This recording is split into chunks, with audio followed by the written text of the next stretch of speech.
Tesla Model Y has topped the EV sales chart in the USA for 2022. But in today's video, we are going to discuss whether Model Y can survive extreme cold weather. Stay tuned to find out.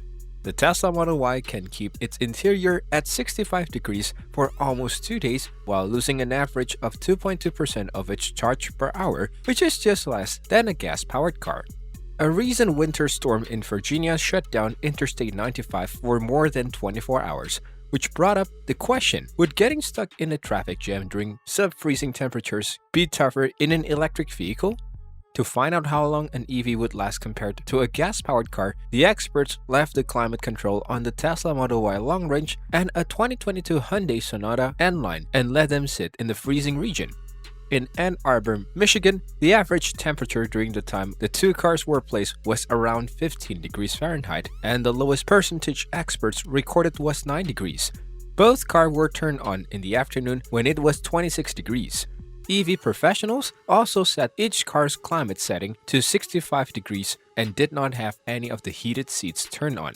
In the Model Y, they tried camp mode, which keeps the climate control on while the car is parked. For the Sonata, the expert had to disable its auto shut-off function, which also shut off the car after 30 or 60 minutes of idling.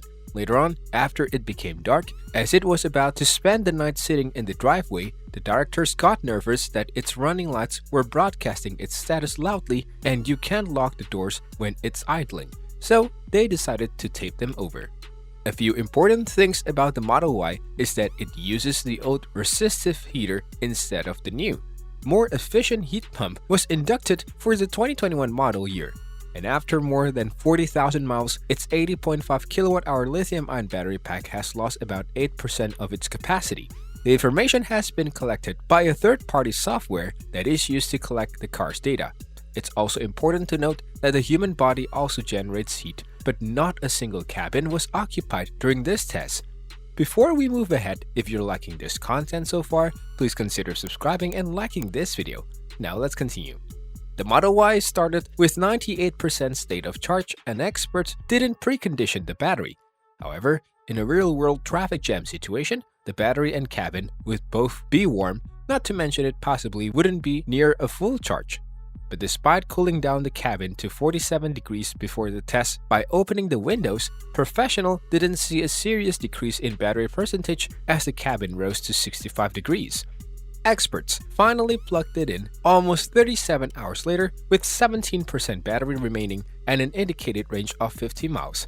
The battery pack was drained at an average rate of 2.2% per hour, and if put in other terms, it could now last a maximum of 45.1 hours or just under 2 days. The directors stopped the Sonata just after 24 hours after it had consumed quite less than a half tank of fuel. Its average consumption idling worked out of 0.3 gallons of gas per hour or a maximum total idle time of 51.8 hours or just over 2 days. Based on its 15.9-gallon tank. Converting these consumption figures to similar energy units shows an electric vehicle's dramatic benefit in efficiency, with the Model Y consuming 1.6 kWh per hour and the Sonata using more than 6 times the energy at 10.3 kWh per hour. That's not a big surprise, as the Tesla is able to run only its HVAC system, which is just enough to keep the cabin at our 65-degree set point, while the Sonata has to keep its 290 horsepower Turbo 4 humming inefficiently at idle to run the climate control. Well, there are a number of things to consider. The professionals deliberately chose a modest 65-degree set temperature instead of 70, because experts expect someone stranded would be trying to conserve energy quickly. Well, using a higher temperature would have affected the Model Y, but it probably wouldn't have modified the consumption on the Sonata. Also, even colder temperatures than our cold 15-degree average would make the Tesla's climate control work harder, while it would probably have had much less effect on the Sonata. However, in our scenario, the Sonata could idle almost 7 more hours than the Model Y. Which vehicle might fare better in the real world will be extremely dependent on which vehicle started out with more energy in its tank. So, the question here is, are EV more likely to be plugged in every night and kept at a higher state of charge than gas-powered vehicles, which may only be filled up once their tank is mostly depleted? Either way, based on our results, EVs are not really much worse off in a cold weather disaster scenario. What's your take on this topic? Let us know in the comment section below. With that being said, it's time to end our today's video. Press the like button and subscribe to our channel for more interesting stuff. Peace out.